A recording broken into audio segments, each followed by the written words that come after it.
I believe that there was only one person involved in writing code for Bitcoin, because if it was a group, there wouldn't be a secret about it. You can't keep a secret with a group. The asymptotically ideal money becomes higher and higher quality, and no fiat can compete with it. He will become the Prince of Peace eventually, as people recognize that it was John Nash that was Satoshi Nakamoto. He's going to go down in history as the Prince of Peace, and people won't fully understand that until they understand how good money is the root of all good and how bad money is the root of all evil. Bitcoin is going to become the standard measurement of value. I think 2025 is going to be one of the most amazing years for Bitcoin ever. It's going to go up to $1 million per coin in 2025. Do you think history will recognize John Nash as Satoshi Nakamoto at some point? This is the key point. People will say, study Bitcoin, but the key point for studying John Nash is it gives the most elegant narrative as to why Bitcoin and the best narrative wins. So really understanding John Nash, I think, is the fastest, most efficient way to learn about why Bitcoin. Interesting. Maybe let's just directly start into that. Who is John Nash and why he's important for Bitcoin? Well, a lot of people know him by A Beautiful Mind, that won Best Picture. That was about, John Nash, and it really focused on his illness, a 25-year illness with schizophrenia, paranoid schizophrenia. And then he recovered from that. And then, but really, if you look into his accomplishments, which I focused on in Bitcoin and Nash Equilibrium, and most importantly, the subtitle, which is the emerging Bitcoin equilibrium. If you take the Nash equilibrium and you marry that with Bitcoin, you get an emerging Bitcoin equilibrium. And then you apply his vocabulary from 1950 forward, and it really cleans up what Bitcoin is. Interesting. Yeah, I also saw that he wrote something called Ideal Money in the early 2000s, if I'm correct. Asymptotically ideal money. He published in 2002 Ideal Money, which was, let's say, a centralized solution. But he talked, every time he went somewhere, he was always talking about asymptotically ideal money, which is really a decentralized way of accomplishing ideal money. And there's, a lot of people get Bitcoin who are engineers and software developers and so on, because it is mathematics. And asymptotically or asymptotic, I think most people in the Bitcoin community would understand what an asymptote is, what asymptotic is, but a lot of people don't. And, just to bring people up to speed on that, imagine, a line approaching zero, but it never does. It goes to infinity. It's always getting closer and closer, but it never touches that line. For example, zero. If you have like 21 million grains of sand and you take half of it away, then another 4 years, you take another half away, it starts approaching zero, but it never gets there. And by the way, in the white paper, Satoshi Nakamoto snips that tail. He mathematically snips that tail off, and he talks about it in a very proud way, because he should be proud of that, the mathematical accomplishment there, and he puts it right in the white paper. So asymptotically ideal money, where it's becoming more and more ideal, meaning the debasement is going down, the inflation is going down. That's asymptotically ideal money is Bitcoin. Interesting. The snipping the tail off is basically the fixed supply of 21 million, that we don't get smaller and smaller Satoshis over time, but we stop at year 2140, basically at some point there. That's snipping the tail off. How significant is that? Wouldn't it be almost no different if it just goes indefinitely and just adds a few sats and maybe at some point microsats to the Bitcoin network? Yeah, I don't think it makes a difference, but to a mathematician who's precise and concise, it matters. And so to have something elegant like that, mattered to someone who was a great mathematician. So these are things that were important to John Nash. He wanted the respect. He was very concerned about the respect of his peers. He didn't care about the respect of let's call it the general public, that he just ignored. He knew these people considered him, a paranoid schizophrenic, but his peers knew and respected him. And these were the things that he would, when he would prove something, let's say in calculus, or I mean, excuse me, in mathematics, but then he would go write a program and prove it 100,000 times, and then bring back reams of paper and show this to his colleagues. And so he was very concerned about achieving something beautiful.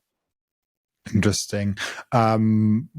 For those who don't know, what is the Nash Equilibrium? Like, what did he? Is this like an article, or like what is that?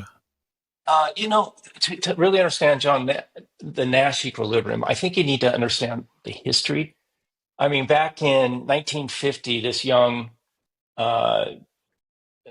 master's student rolls in from Carnegie, and he's rolls into Princeton, and he's going to do his PhD there.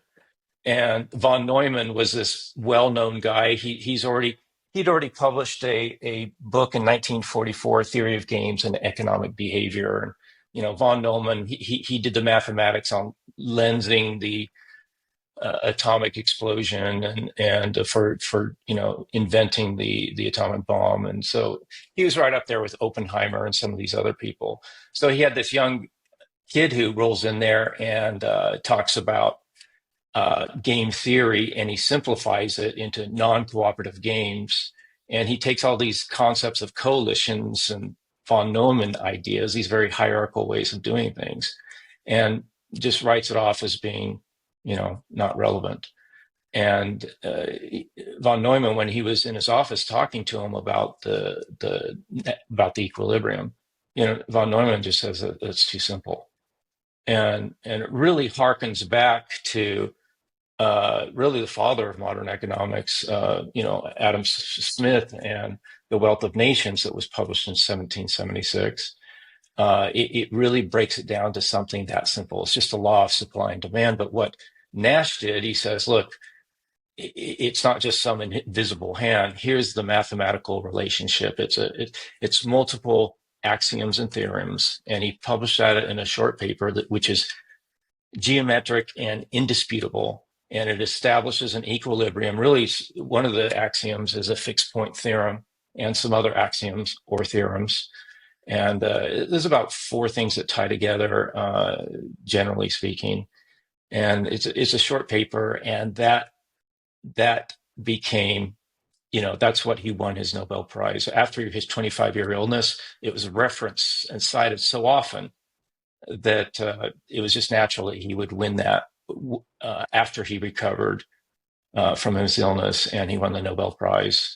So really, the Nash equilibrium it's the mathematics between supply and demand. One of the elements is a fixed point theorem, and it ties into, this is what I think is most fascinating, and John Nash uses this vocabulary a lot. He talks about the standard measurement of value. So if you're heading towards asymptotically ideal money, eventually with that equilibrium, you're going to have this relationship with standard measurement of value. And that, what he talked about a lot, because you need that for long-term contracts. And when you have that standard measurement of value starts to fall apart because people are degrading the quality of money, long-term contracts start falling apart, supply chain starts falling apart. I mean, everything starts falling apart. So this is really important, and this harkens back to his one class in economics that he took in Carnegie in international economics, international, it was economics. And that class was taught by an Austrian economics teacher, Austrian economics. So he had this very simple way of doing things. And von Neumann, he couldn't believe that, you got to model these coalitions. I mean, that conversation that he was having with von Neumann is the same conversation that maxis are having, Bitcoin maxis are having with Ethereum. And, these smart contracts is not the is not the big deal here. I mean, you can do smart contracts with lawyers or just write a contract on paper.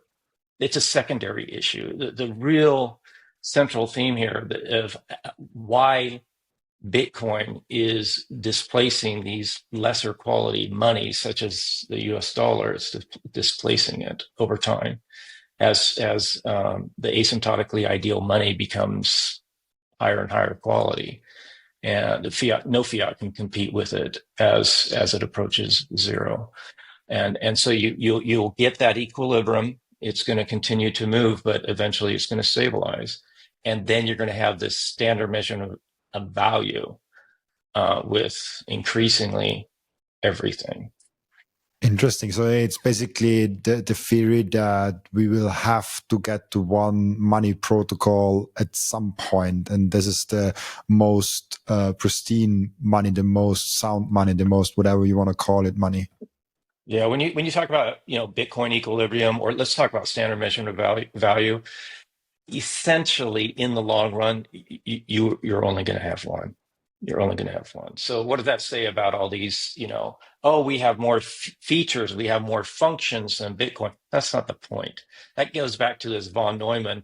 Oh, well, we got to model coalitions to really understand supply and demand. It's like, no, in game theory, we can make it more simple than that. And that, again, that's what John Nash was talking about in 1950, but he continued to talk about different aspects of that when he published Ideal Money in 2002 after his illness.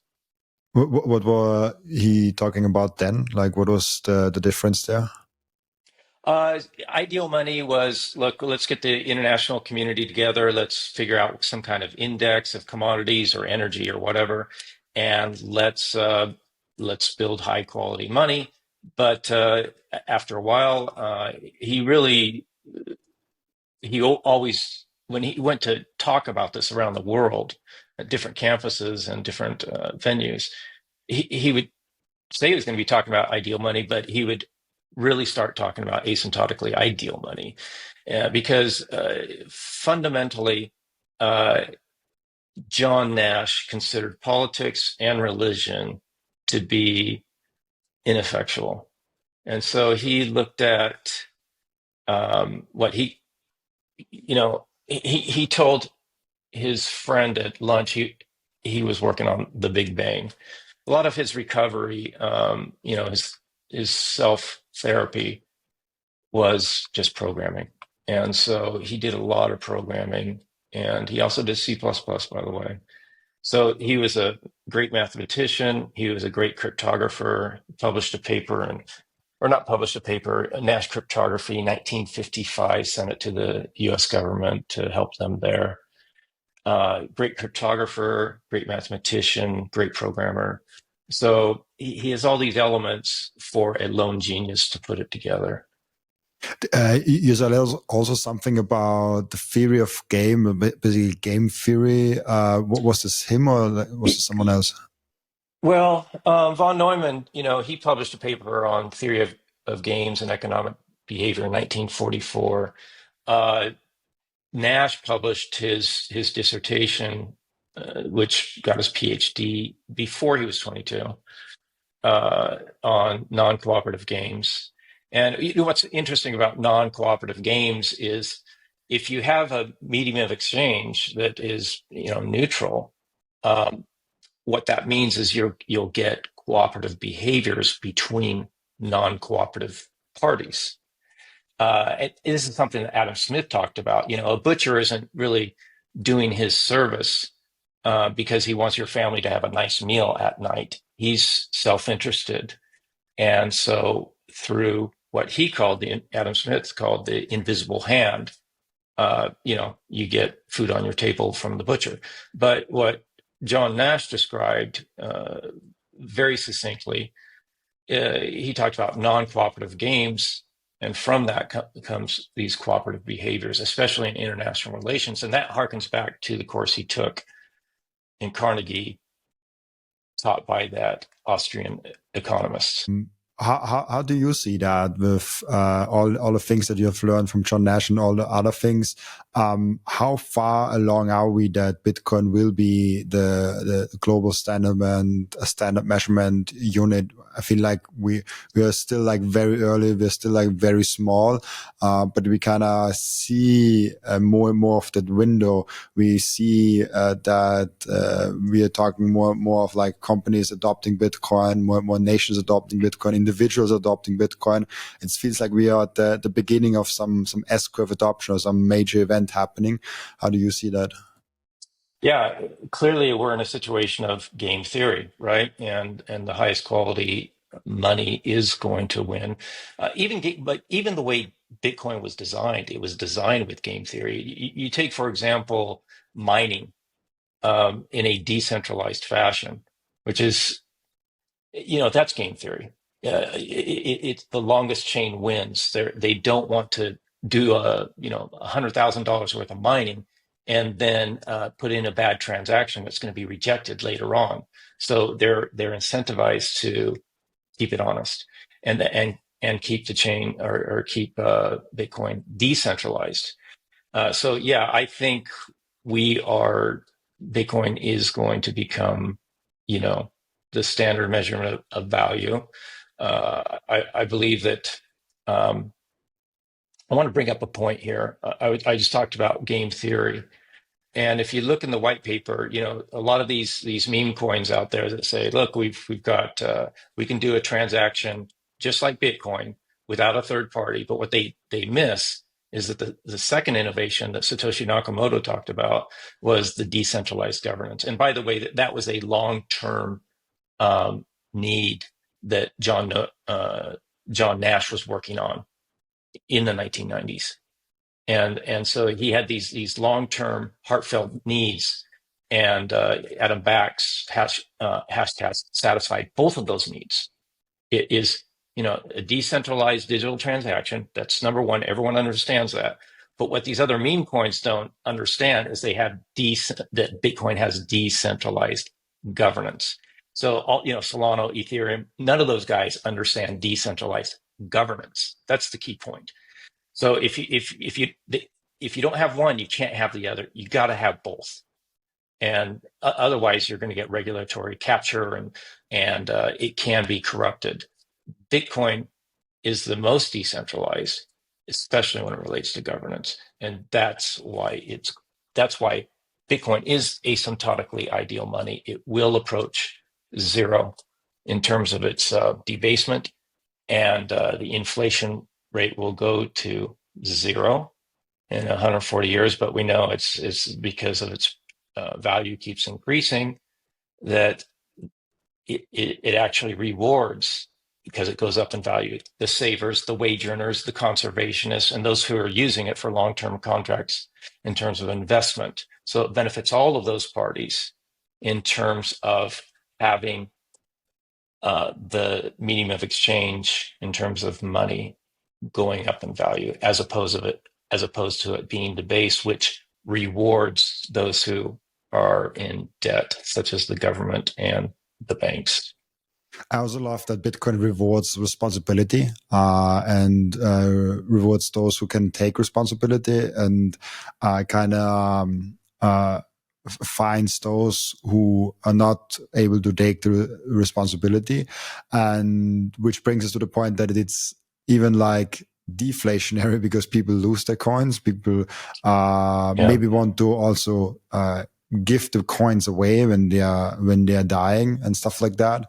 So the amount of Bitcoin will probably shrink over time and not stay the same or get larger, which is a beautiful concept, that we have like a fixed amount and gets lower over time, which is not a problem, because there are actually people worrying about not having enough units for the whole world. And it's like, we can make out of one sats, if we really want to, 100 microsats or like 1,000 Nakamotos or whatever. So we can do that. So that's not a problem. One thing I'm curious about with all the altcoins, do you think they will all vanish? I mean, I only focus on Bitcoin. I don't care about the altcoins. But it seems to be like already a long time around, way longer than I expected. I thought they are soon gone. Is there a small market for them? Is this like a gamble market, or will it be more like the dot-com bubble where at some point it's just like one winner and all of the other ones are bursting? This is just my opinion. I think there's going to be many second layers, thousands of them. I mean, just like going into a place to gamble in Vegas, you get these chips, right? That's effectively second layer. So yeah, there's going to be thousands of second layers, and you know but there's only going to be really one standard measurement of value eventually. Just as the US dollar is really the only standard measurement of value right now, in the world, that's going to change over time because they cannot stop debasing the US dollar. Debasement is going down by half every 4 years. It's really, the quality of money is not really about who can, let's say, burn tokens and make theirs more valuable. It's about, again, business, being able to set up long-term contracts. You don't want it to inflate too much. You don't want it to debase too much. Ideal money is it doesn't debase or inflate. But John Nash, he personally leaned toward something that gained in value to incentivize savings and thrift, as he wrote and lectured on. And so it's really your bias. One of my favorite writers, Jeff Booth, talks about the price of tomorrow, and he talks about technology and how it's deflationary. And deflation is a good thing. It means commodity prices go down. It's good for the wage earner. It's good for the people who save and so on. I lean towards that. John Nash leans towards that. But the people that don't lean towards that are the banks. The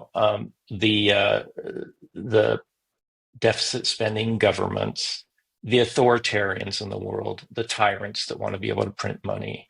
Those are the people that want some kind of inflation. And this arbitrary 2%, we want 2% as a target.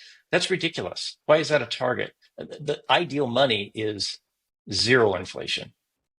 There should be no 2% target ever. It's inexcusable. And so this 2% theft it's really not the central banks. It's the shareholders of the Fed and other central banks. We're talking about Bank of America, Wells Fargo. I believe there's a foreign bank in there also who is a shareholder of the Fed. This is a private organization that benefits from money printing. It protects their loans that they've made, and so this is their profit. And yet we income tax people that are productive. I just don't get it. We've turned the world upside down where everyone needs to have a loan to get ahead on some type of hard asset like a mortgage, and so the banks can do well. And we don't need to live in that kind of world anymore. There's really, Bitcoin is shining a light in terms of providing contrast as to what ideal money should be. And like Jeff Booth says, as technology starts to accelerate, and it will accelerate, things will get more efficient. Computers will become smarter than humans eventually. Then as technology really reduces the cost of all kinds of commodities and services, people are going to ask, why are prices going up? Why, if technology is bringing the cost of commodities and services down, why do the prices keep on going up? And it's because of bad money. It's broken money. Bitcoiners understand that. No big deal, right? But the general, no coiners, the normies out there are quickly learning, especially in places like Canada where the prices are going up quickly, euro, other places where fiat is failing. These fiat maxis are going down like dominoes. We're gonna get a Bitcoiner prime minister in Canada probably in 2025. because these fiat maxis are they don't, people are learning. Inflation hurts. Yeah, and it's the 2% inflation, as you mentioned, Jeff Booth. It's really interesting because they're not even stealing 2%; they're stealing like the 8% or like 5%, Oh yeah. whatever we have there. So 2% is kind of a sneaky target where the general population doesn't even recognize it really, because it's not that bad. Like it's not that recognizable, but it's still it's really bad if you actually look at that. But most people don't realize that. Do you think there's a chance that the Federal Reserve, especially now, maybe with Trump also in office, is seeing Bitcoin as an asset they have to buy to preserve their power a little bit longer? I don't know. I think the Fed is growing increasingly irrelevant as Bitcoin gains let's say, in the psyche or psychology of the general populace. They're starting to understand what Bitcoin is, and what kind of value it brings to the world, in terms of being able to save your energy, your time. And the U.S. dollar isn't doing that. And so the Fed, as people start to move their investments and savings into Bitcoin as opposed to the U.S. dollar, the Fed is going to grow increasingly irrelevant. And regardless of whether they start stacking sats or not, uh, they're going to continue to grow irrelevant. I am a big supporter of SBR, the Strategic Bitcoin Reserve, not only for the U.S. but every nation, for every corporation, for every family, for every person. We need to do our own personal strategic Bitcoin reserve to save for the future. Otherwise, if you're investing in U.S. dollars, you're subject to the U.S. Treasury, the U.S. Congress, and the Fed of working in coordinating the debasement of the U.S. dollar. It all starts with deficit spending, and these U.S. Treasuries, they issue them, and then what do? When they roll them over, they print money to roll them over. So that's how they bring more units into the system, and they just keep doing that at an accelerated rate now, and that nothing's going to stop that trend. Do you think that this year might be a major adoption year because we are at the right time of the Bitcoin cycle and there is talk of SBR? I do. I've been in this game since 2017, and I aped in, and I've never, I've never lost faith in what it is, because I think I fundamentally understood what Bitcoin was. I think it's really important to study Bitcoin more than buying Bitcoin. But once you understand it, what is it going to happen this time? You asked Robin, what's going to happen this time? Is that your question?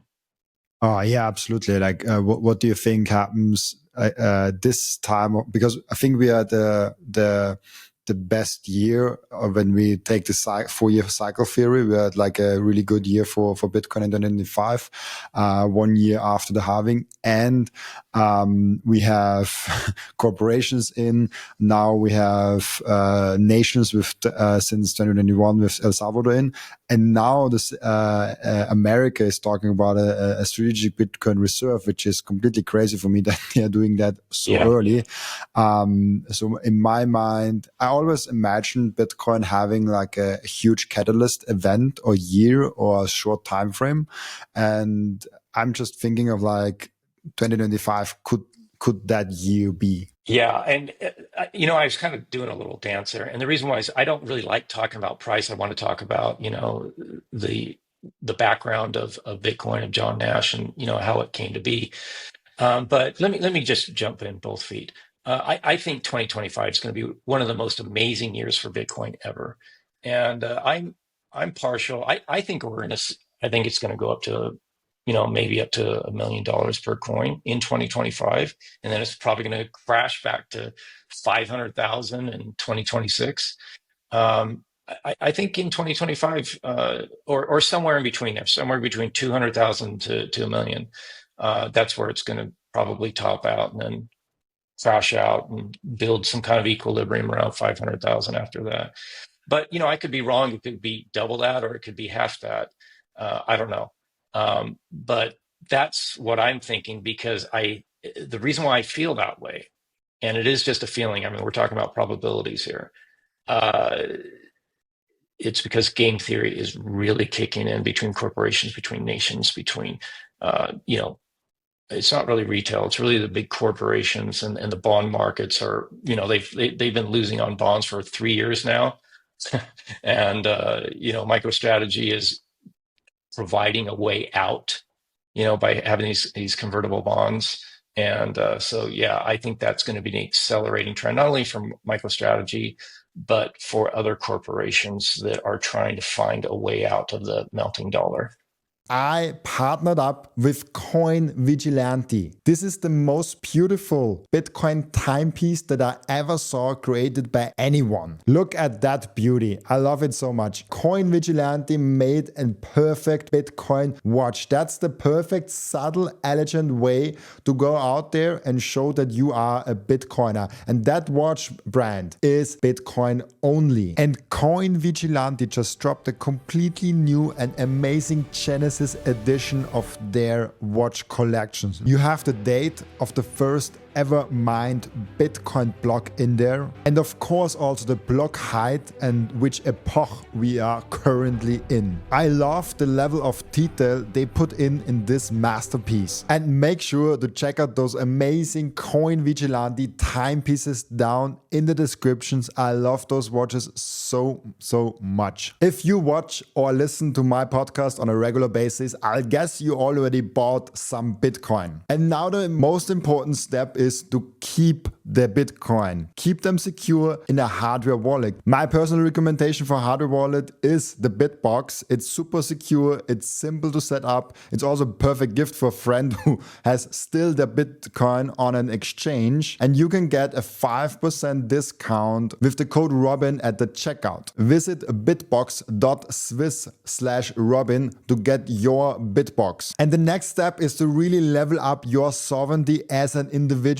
You have to have the most secure self-custody setup. You have to secure your own devices. You have to protect your privacy. You have to set up an inheritance plan. And depending on where you live, you even want to have a plan B, a citizenship where you can move in case something goes really wrong. And through all those steps, the Bitcoin way is guiding you through step by step. And if you visit thebitcoinway.com/partners/Robin, you even get a 30-minute free call to find out how you can level up your sovereignty. Yeah, it's kind of the career risk is kind of flippening of like it was a big career risk to mention Bitcoin and to embrace Bitcoin in a company or in a nation or a politician position. And slowly this thing is shifting where like, oh, like you're a CFO and you have no Bitcoin strategy. Like we're not quite there yet, but I feel like we could enter rather soon a period of like, oh wait, like you have shareholders and you don't even think about Bitcoin, or you have not even a Bitcoin strategy. That career risk could kind of flip, and it's really hard to deny the great properties that Bitcoin can bring to a company, to a nation, to a family, to a trust, to whatever. Yeah, I've kind of given up on orange pilling people, just because you don't know where those people really are at. And yeah, I love Bitcoin and macroeconomics and game theory, and how these things interrelate with each other. I've written 3 books on the topic, but that doesn't mean that I enjoy orange pilling people. You just don't know where people are at, and I'll have the conversation. But let's say talking on the retail side of things, where somebody's just starting their journey, and even though they've read one of my books and they want to talk about in greater detail, I find that it's hard for me to go back in time and talk about some of these elements that most Bitcoiners just simply understand now. And so orange pilling, one person at a time, I think it takes a lot of patience, and I just have to hand it to people that have that patience. It's great. Absolutely, yeah. It's hard sometimes, but yeah, I switched to a defensive orange pilling strategy where if someone comes to me and asks me about Bitcoin, then I take my time and explain them what it is. But I completely stopped actively orange pilling people and actively talking to Yeah. Bitcoin. That's mostly a waste of time for me.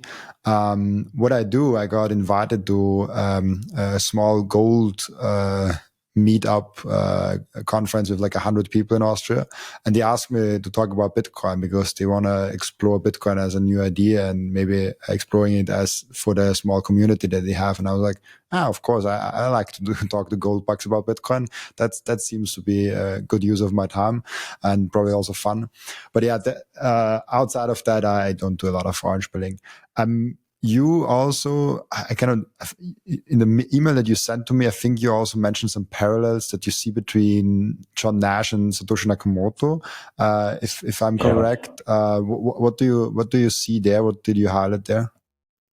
Yeah, I wrote 18 connections, and there's a lot more than that, but these are the ones that I just kind of went through and thought were, some of the strong connections between Satoshi Nakamoto and John Nash.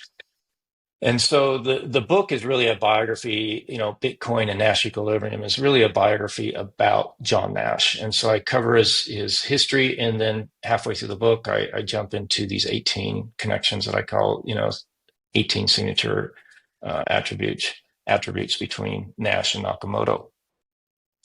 And we've already covered one of them, the asymptotically ideal money, but gradually phased. This is something that Nash and Nakamoto both talked about. There was a time, when, we remember the phrase "kick the hornet's nest." I mean, this guy, he was paranoid of some type of central organization coming at him. And by the way, John Nash he had fear that, of federal agents were following him and so on during his illness, right? So here's a Satoshi Nakamoto that was paranoid about that, and he didn't want WikiLeaks to really start using Bitcoin because it wasn't ready. And he really talked about Bitcoin wasn't ready for that, and that we had to gradually, when it was stronger. Well, that's a strong parallel. That's a connection. So I threw that in there as number two. Number three, central bank bailouts and grand partners. Satoshi, you know, he put that in the first Genesis block, central bank bailouts. And during John Nash, when he talked in Ideal Money and Asymptotically Ideal Money, he talked about the grand partners. And these are people that, forgive debts. So they really centralize power. And, this is something that the Bank of England was doing back in the 1700s, and Marx studied in England. And, he wrote that for Marxism, for communism to work, you've got to have a nationalized bank that controls the credit. So this is really one of the cornerstones of modern day authoritarianism and totalitarianism is, the central banks and the bailouts and the pardoning that's go on. So these are two attributes, or that's a connection between Nash and Nakamoto, where both of them had very strong feelings about that. Number four, obviously, both of them were great mathematicians. Number five, clearly they understood economists in a essential way. They didn't get into complicated things like coalitions, like von Neumann's coalitions, or uh, you know smart contracts or other features or whistles and bells. They kept it simple, and that really harkens towards individual sovereignty, and what other associations people choose through this Austrian way of looking at things, of how people, what do they value. So I think that's a strong connection. Uh, both of them were obviously amazing cryptographers. Uh, even when during his illness, John Nash during his illness, he would be up on those chalkboards and doing these prime numbers. Oh, what is it called when they use it for cryptography, but you're going through and you're factoring prime numbers. He would do these to the nth degree. I mean, people would just look at his work, and he would do it on paper too, and they were just going, wow, this guy's like a machine. So that's something that was used as for cryptography, but later on, elliptical curve cryptography came in, and Satoshi Nakamoto used the ECC, elliptical curve cryptography. But Satoshi was also taking prime numbers and slipping them in as parameters into the elliptical curve cryptography. So yeah, it's modern, but it also goes way back, and he combines it into something that's even stronger. So that's a strong connection. I think the long felt needs for digital double spend solution, long felt need for decentralized majority decision making, that's clearly a Nash Nakamoto connection, very strong. I got into a concept called aware of all transactions, and that kind of relates to the fixed point theorem, and the Nash equilibrium. But really, in that chapter or subchapter, I really start talking about the UTXO, because the UTXO is so elegant. It's truly novel. It's an innovation in Bitcoin.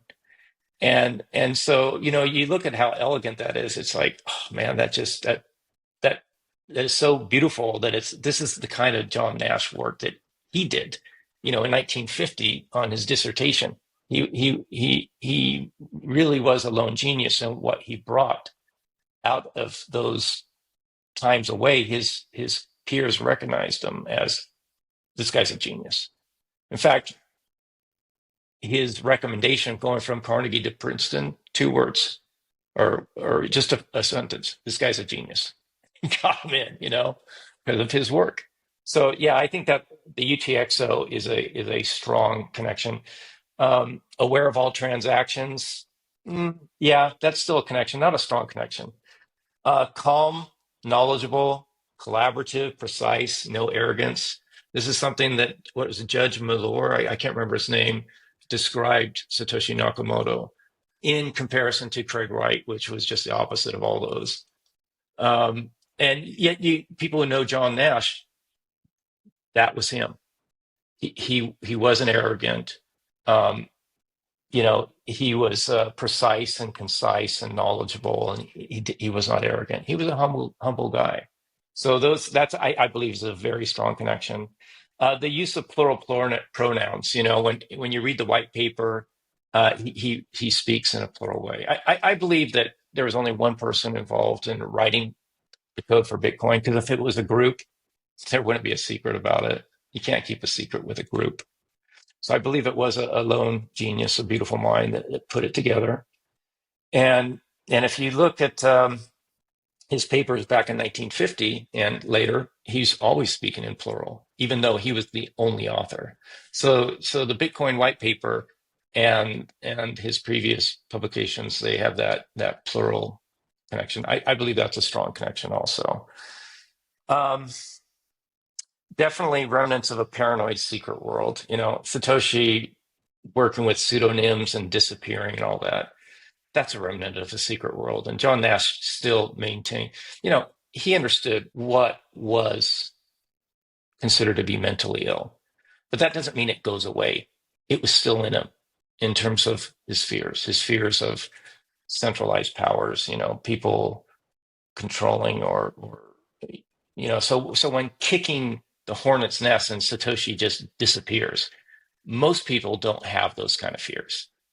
But someone who's recovering from paranoid schizophrenia, it's very plausible that they could have those kind of fears. The last correspondence where he writes in 2014 that he's not Satoshi, the Japanese guy who Newsweek claimed that this guy was Satoshi, and all of a sudden his family was, being harassed, and he was being harassed, and he goes, look, I'm not. Satoshi did one more message, says, I'm not this guy. And that was his last public correspondence that we're aware of. And John Nash died in 2015 in a horrible taxi accident, coming home from another award that he awarded. His wife was there. They weren't wearing their seatbelts. They were both ejected. Both of them died in 2015. So that correlation of the last correspondence, the fact that, $100 billion of Satoshi's Bitcoin doesn't move. So, I believe that's his death in 2015 is just one more strong connection. Cooperative solution for non-cooperative cooperative solution from non-cooperative foundations. That's Bitcoin. Bitcoin is going to bring much greater international peace because we can build cooperative relationships. Even though we are competitors, we will find our cooperative relationships by having a neutral money. And him writing about that in 1950, John Nash and Adam Smith writing about it back in 1776, these things all tie together. The law of supply and demand, the Nash Equilibrium, and the emerging Bitcoin equilibrium, which I coined that just because I was writing about Bitcoin and Nash Equilibrium. It's like, let's just put in a second title here, the emerging Bitcoin equilibrium. That's where we're going. And if you look at those three, let's call them phenomena, the law of supply and demand, the Nash equilibrium, and what Bitcoin's going to become, there's parallel between all three. Very strong connection. So I count that as a strong connection. Classical liberalism and free market capitalism, that's really Hayek and the other Austrian economists. And so I write about some of his connections and how he shows respect towards these Austrian economics. And what I think is interesting is a lot of people think Bitcoin is libertarianism, and that's political. That's a political thing. It's Republican or whatever. I don't really see Bitcoin as being. It can be political, but I see it primarily as Austrian, more so than libertarianism. Libertarianism is a politic. Austrian economics is economic theory, right? It's more like mathematics. So I see Bitcoin as being Austrian. And I also want to bring in other signature attributes. I follow John Golson, for example, and he's written many connections between Nash and Nakamoto. And so I write about some of his connections, or let's call them Nash Nakamoto signature attributes. So those are all 18. I love that. It almost seems like John Nash could have been Satoshi Nakamoto. Yeah, I think he was. I'm convinced he is. I mean, nobody has that many connections. Nobody has those 18 connections. How many people out there can say, if you say, Elon Musk invented Bitcoin, okay, does he have a long felt need for decentralized digital transactions? Does he have a long felt need for having decentralized governance? No, this is the guy who centralizes power. He buys his own media so that he has a bigger horn to have more influence for his centralized governance. He didn't have a long felt need for decentralized governance. John Nash did. And he was actively pursuing that, writing about it. And then that's written in the white paper. Those are the two innovations, decentralized or a peer-to-peer digital transaction without a third party. That's one. And then, a decentralized money, and then a decentralized governance that work together. And you got to have both. You can't just have one. And that's why all these meme coins, don't mess with them. Just throw your money out the window. You'll get it work done a lot faster. Absolutely, I do agree with that a lot. My shitcoin phase, luckily only lasted like half a year or a year, something like that, and I'm very happy about that because a lot of people in my age, especially, like I say, like 26. 24, 20, 18, they're way more into cryptos than into this Bitcoin only thing. It's almost seems to be like you have to be 30 and a little bit mature and a little bit have experience in life to get why only Bitcoin makes sense, and the other ones are speculation and casino, and don't even have a use case for that. So I see that in my statistics. Even like I'm a young host, and I have 3 times more viewers above 65 than I have under 25 my age. Yeah, these people who go after fast money, they either lose it or they end up in jail. I mean, look at Roger Ver, where he's at now. I mean, this is a fast money kind of guy. The people that I think that gratefulness for what you have is a superpower, and if you can remind yourself to be grateful for what you have, and really take the long-term view on trying to for your accomplishments, you will be successful. You will get there. But these short-term get rich things, if you get like they what's the phrase? Um, if you get greedy, you get slaughtered like a pig, or you know the phrase. I can't recall it quickly, but Yeah, and it's also, I mean, there are so many studies done with lottery winners. And if you buy an altcoin that goes up like crazy, that's kind of like winning a lottery. And all those lottery winners end up being in a worse financial position than they were before. Not all of them, of course. Some of them make good decisions also with that money, but most of them like throw a lot of money. The person with the wrong mindset, he will lose it all. It yeah, you're doesn't. going to It's get rug pulled. You're going to get rugged, and that includes all the fiats in the world too, including the U.S. dollar. I think the U.S. dollar really is going to probably become second layer for Bitcoin eventually. That's where I think it's going to end up. But there's going to be a lot of rug pulling before it gets to that point, multiple times. I mean, you're going to see some heavy devaluations of the U.S. dollar because of our debt. We're 36 trillion now, growing 100 another trillion every 100 days, and all the other fiats in the world are, well, almost all of them are worse than the US dollar in terms of debasement. It's just, yeah, rug pull after rug pull. So, meme coins, fiat, uh, it's all the same. If they don't have decentralized governance, if you have centralized governance for fiat or crypto or meme coins, it's all the same stuff. You're going to get rugged. interesting. How do you think, because we talk about history a little bit, how do you think in like 500, maybe 1,000 years, people will look back at Satoshi Nakamoto and look back at his work? I think he's going to go down in history as the Prince of Peace. And people won't fully understand that until they understand how good money is the root of all good and how bad money is the root of all evil, truly. What's interesting about that, during his illness, he thought he was the Prince of Peace. So sometimes when you're dreaming at night and you wake up, your dreams are just crazy, but sometimes they actually make sense. I think this was one example during his schizophrenia, that he thought he was the Prince of Peace, but it was his subconscious really speaking the truth. He will become the Prince of Peace eventually, uh, as people recognize that it was probably John Nash that was Satoshi Nakamoto.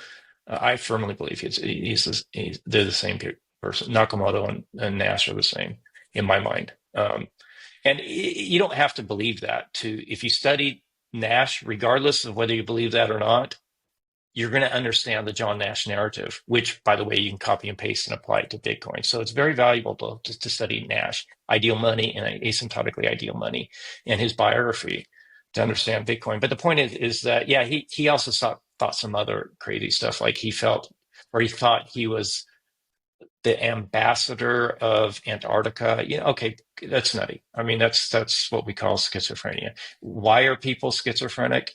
John Nash had some theories on this.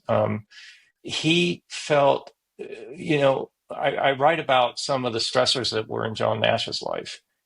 And what Nash said is, when life is not good, your mind will take you somewhere else. And it's an escape. Schizophrenia for John Nash, it was an escape from some challenges that he was having in his life. and it was actually, from other readings that I've read, is that schizophrenia can be not a bad thing, but actually quite euphoric. I think that's interesting. So he really kind of suffered from 25 years of delusion, or perhaps euphoria. Are you there? I don't hear you again. Can you hear me? Oh, now I hear you again. Sorry, I think it cut out No. for like a second or something like that. But that's super My last interesting. sentence was I think John Nash suffered 25 years of delusion, or you could say euphoria. Do you think history will recognize John Nash as Satoshi Nakamoto at some point, or let's phrase it different? Like, what has to happen that they like? If that's true that John Nash is not Satoshi Nakamoto, then they are dead. Like he's dead, and there's like it's hard to prove. Or is it even important that he is recognized as him? I don't think it's important that he is recognized as the Prince of Peace, but I think he will be.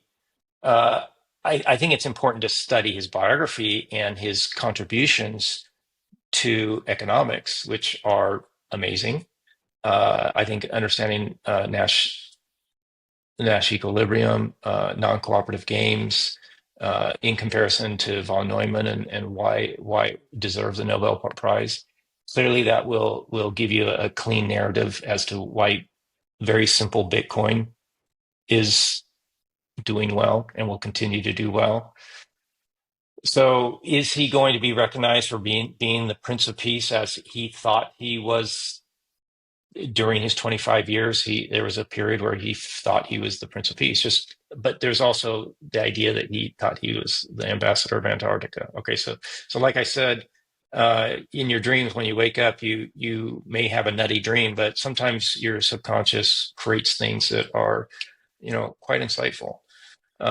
So that's what he was dealing with. Is I think he will be recognized as the Prince of Peace, as good money is the root of all good, and bad money is the root of all evil. It's you get both sides depending on if it's good money or bad money, and usually people are having to deal with bad money controlled by authoritarians, tyrants, and this has been going on for a long time. So people associate bad money with the root of evil.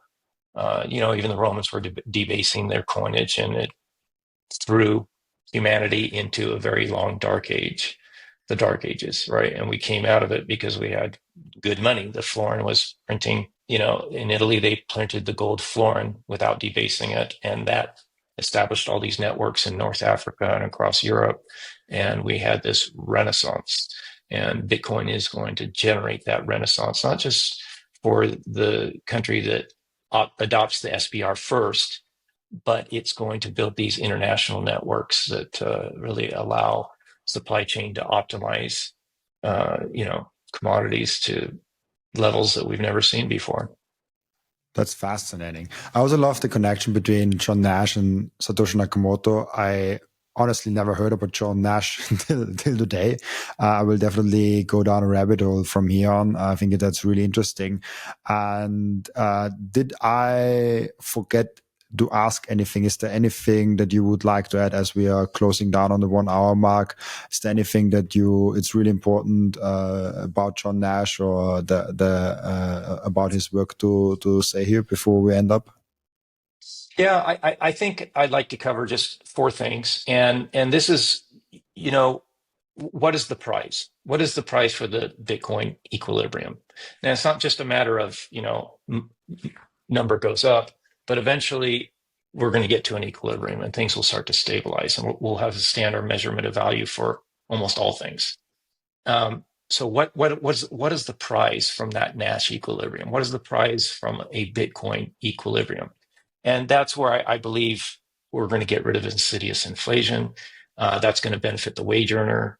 I call it EXA, actually. Savings, thrift, earnings, conservation will be rewarded in the future, and your investments won't be debased. Another thing is the velocity of value is going to accelerate like we've never experienced before. We could do international transactions at one time by how you moved gold, or perhaps how you moved the second layer, paper, let's call it the paper layer for lack of vocabulary. But then the velocity of value is going to increase at the speed of light in the future, faster than we can do it with artificial intelligence and Bitcoin, where you can do digital transactions without a third party, which, as you know, that third party's very expensive. They love to talk about 2%, but we all know it's much higher than that. They're stealing from each transaction. So the velocity of value is going to go up, and the abundance that will come from that is not comprehensible to you, me, or anyone that's listening to this now. So we have a very, Renaissance 2.0 is going to is incomprehensible to us. So we have a future that's very bright. Another thing from that, you're going to get an international peace dividend. When you can have non-cooperative games with a neutral money, you're going to find cooperation, and those cooperations will build and evolve and mature and ossify or ossify, excuse me. So peace will come from that. And last thing I want to say is the cost of living is going to go way, way down. I mean, this is Jeff Booth and his book about the price of tomorrow. I was having dinner with some people I was at a club in Seattle, and they're, let's call them the financial class. And I just asked everyone at the table, is it good when prices go up or go down? And all three of them said, when prices go up, it's good. And here I am, an engineer, and I'm thinking, I'm doing everything throughout my entire career to try to bring down the cost of things, trying to make things more efficient. And we got these, financial advisors and people that own a lot of assets think that it's good when prices go up. So when the price of commodities go down, which, Adam Smith talked about, the wealth of nations is really having access to low-cost commodities. Corn, low-cost corn compared to Europe gives us, the United States, an advantage in terms of the wealth of nations. And, we've been seeing houses go up, up, up, up, up. And it's been going on even longer over in the UK. And so now the next generation is priced out. So yeah, the older generation stole from the future, and it may have been good at party when they did it, but that party's over. And so in the long run, the price, the cost of living decreasing because of Bitcoin, because of a Bitcoin equilibrium, because of the standard measurement of values can be compared, and transactions can be done with a greater and greater velocity. That cost of living is going to be going down for everyone. And that's a good thing. That's my opinion. It's a very good thing. That's fascinating. Jeff Booth's work is amazing. He was, I think, the first bigger guest that I had on my show, like even almost a year ago now.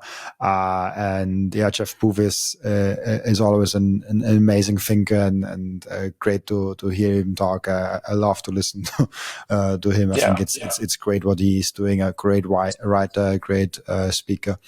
Really cool. We are coming to the end of the podcast, and I asked each and every one of my guests one question, which is, what can we learn from you besides Bitcoin? Oh, what I'm working on right now is I'm working on what I call a distributed state machine. And it's, of course, I've been inspired by Nakamoto in many ways, but it's really about, I've been an aerospace engineer for a long time, and I'm very interested in making a distributed state machine, or let's call it a decentralized PLM, product lifecycle management, where you can take these traditionally very expensive engineering tools and just make them available to engineers around the world. And, I think 1 to 5 years, I think I can do that. So that's something I really enjoy working on in terms of you have to set up an architecture that's highly interoperable using open standards for the CAD, for the 3D, for the 2D, and and I think the private public key is going to create some opportunity in that area. So that's something I enjoy working on, and I hope that will be one of my contributions in the future. Oh, I love to see that. Really, really cool. We have an end routine in the podcast where the previous guest is asking a question for the next guest without knowing who the next guest actually is. And the question from the previous guest for you is, how do you feel about donating Satoshis to Ross Ulbricht to get him started in life when he hopefully gets banned soon? I think that'd be great. I think even better, President-elect Trump should return like 5% of that money back to him to get him started. And not only he should give some of those Bitcoin back to Ross. I mean, yeah, it was illicit trade or exchange, not trade. But his accomplishments for a young man doing such a large exchange, yeah, it should be noted. That's an interesting one. I think Donald Trump would benefit from that also. Like he has an incentive to do that. It's I always like to think of incentives why someone should do that for himself also. And I think it would be obviously an amazing move, and it would be extremely fair to Ross Ulbricht. But it would also benefit Donald Trump a lot, because at this point we all expect him to ban him, and it will happen. But when he does more than we expect from him, I think that would benefit him also a lot. So maybe it happens. I don't know. I think it should be done because the way Ross was treated, that was definitely an overreach. So it would be due compensation for being in prison for so long for a nonviolent crime. It just doesn't make sense. 100% agreed. Really cool. Thank you so much, Bryan, for being on the show and being part of it. Before I let you go, where can people find you, ask you questions, and reach out to you? Yeah, go to solstin.com, solstin.com, and then click on John Nash, and you can find the book. It links out to Amazon. But what I've done, one of my readers says, I can't follow these links. That I have a lot of citations that go over to the Princeton Math Department archive that have all of these John Nash documents.